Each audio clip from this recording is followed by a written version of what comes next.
Alright, what's up guys? It's Andrew from Long Range Gear. I'm coming at you with a video today. It's rather unfortunate actually. We had a comeback, which is not very common for us, but the findings are important and I want to share them and make sure that you don't fall victim to the same thing, okay? So we got a NV5600 here on the bench. It came from a wonderful customer in Texas who took it to a local builder down there who was like the bee's knees. He's like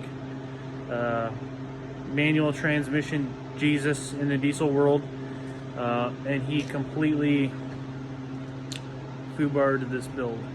And this customer decided to drive all the way from Texas to eastern Washington state for us to build him a good unit. Well, it kind of backfired, unfortunately. So he got up here, we got the old transmission apart. The old transmission had a ton of bad parts in it.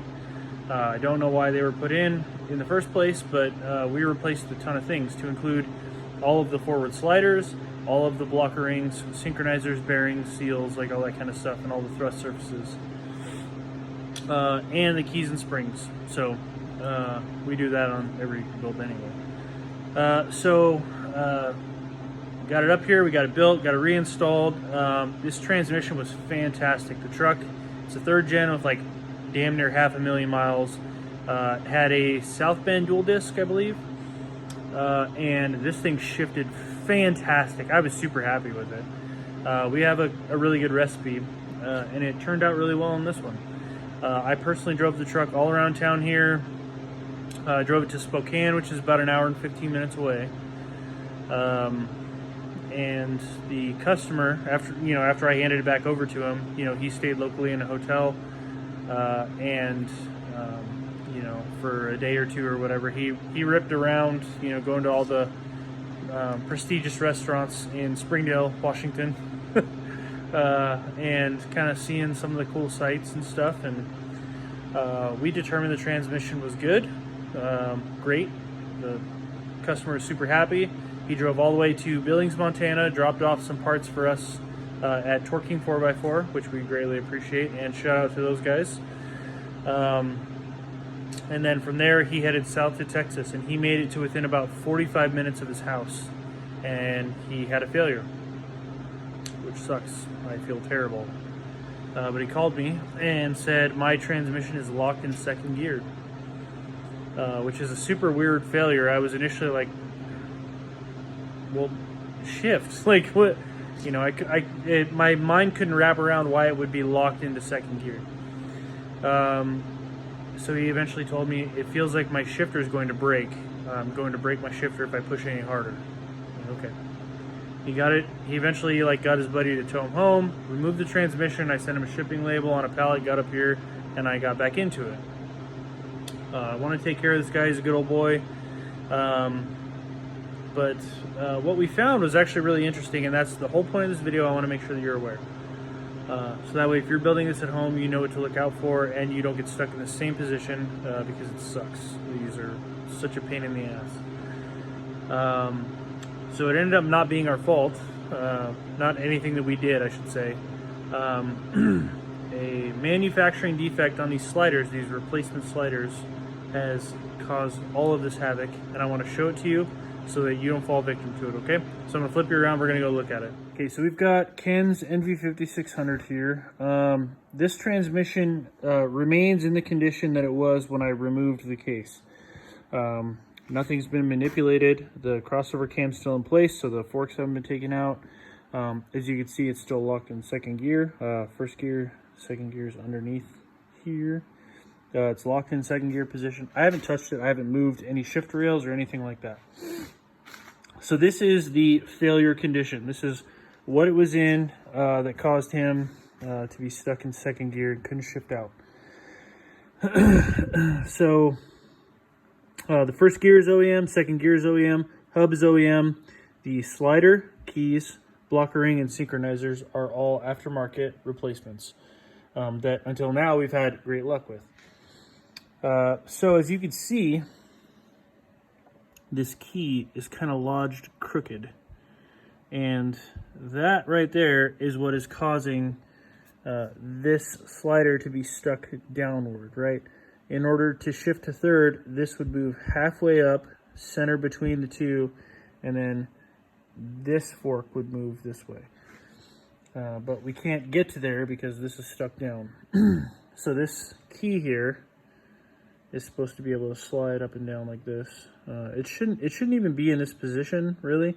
But it obviously, when it moved down, it got caught. It came up for some reason it got caught, and it's stuck in that position. Anyway, so again, sliders are new. We replaced a ton of stuff on this because the previous builder sucks at this job.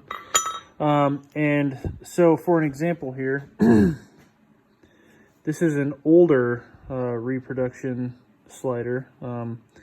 And as you can see, there's like a lot of teeth on the inside. So the teeth are the high spots, and then in the middle, there's a low spot, right?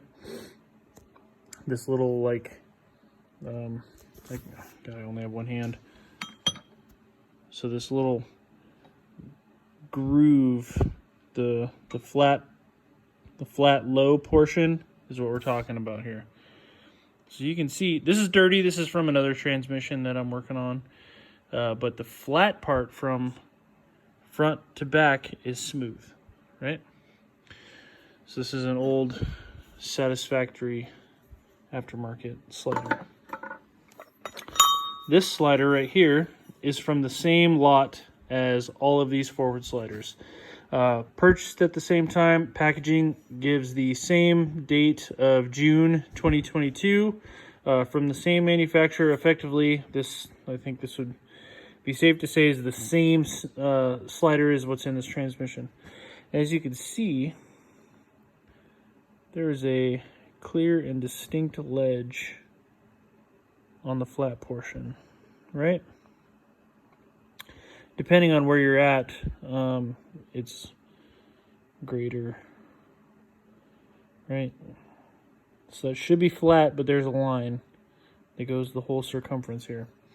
So that is what this new slider is stuck on, right? I'm going to try to recreate this as best I can without dropping shit. But this slider is essentially stuck right there, just like that.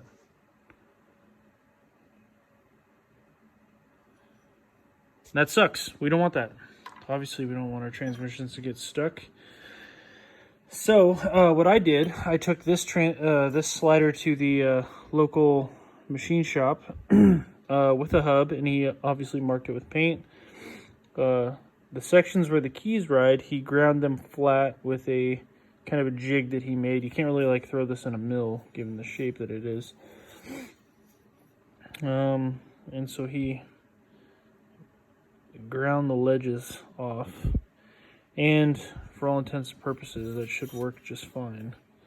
As long as the slider can slide without the key getting lodged on this stupid lip, right? I think we're good.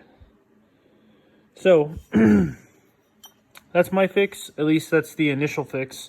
I mean, I'm kind of spitballing here, right? I got to get this guy fixed up. This is kind of what we're coming up with. I'm sure I'll have like a better fix long term because this manufacturer is kind of what we're stuck with. We don't really have any other options. Yeah, so I'm gonna flip it around here. All right, guys, so that's where we're at with our Texas transmission. The sliders are dated June of 2022. So depending on who you are ordering your parts from, you may or may not get an earlier lot, or you might get one dated that same time frame. If you get one dated that same time frame, this is where we've noticed the problem forward. Prior to this, there's been no issues. I've replaced sliders in probably every transmission I've ever built, and we haven't had any sort of issue. This has never come to light, so I mean, to be honest, like I haven't really noticed like the degree to how bad the tolerance has gotten. The prior lot may have a ledge as well. Apparently there's been no issue with that. From 622 forward though, obviously there's a problem. I'm paying for it, and hopefully you're learning from my financial investment here. So from 6/22 on, if your sliders are marked that date, I would still check them regardless and make sure that you don't have a stupid ledge there for your keyway to get stuck on. Make sure you got smooth movement up and down no matter what, and that way you won't have any failures like this, okay? I really hope that this has been informative. I am not too proud to, you know, like I'm not going to hide when there's an issue with one of my builds. I want to make sure that I have 110% transparency and make sure that you guys get the same knowledge that I get, because my ultimate goal is to make sure that, you know, everybody has got a great experience with these NV5600s, whether I build it or you build it. You know, I'm not trying to get rich here. So like, comment, subscribe, all that kind of stuff for the channel here. But if you could, and you're in the industry or you're in a group, or you know, you like Dodge trucks, share this in a group where you might see some people that are interested in 5600 builds and might be doing it themselves, or share it with a friend. That way they have this knowledge and they don't get freaking stuck, because a 400 transmission is a pain in the butt to install. A ton of effort. It's really hard. If you don't have like a lift and a transmission jack, you know, this is a struggle. And I would really like to save somebody an entire, you know, day or two worth of labor over something stupid that is the fault of some Taiwanese manufacturer, okay? Again, this is Long Range Gear. My name is Andrew. Follow us at Long Range Gear on Instagram, Long Range Gear on Facebook, www.lrgdiesel.com. I am Andrew, and my Instagram is Andrew_LRG. You can follow me if you want. And I like to post a lot of technical content on the YouTube page and occasionally on Instagram, and, you know, kind of show what these NV5600s can do. Thanks, guys. Have a good one. All right, bye.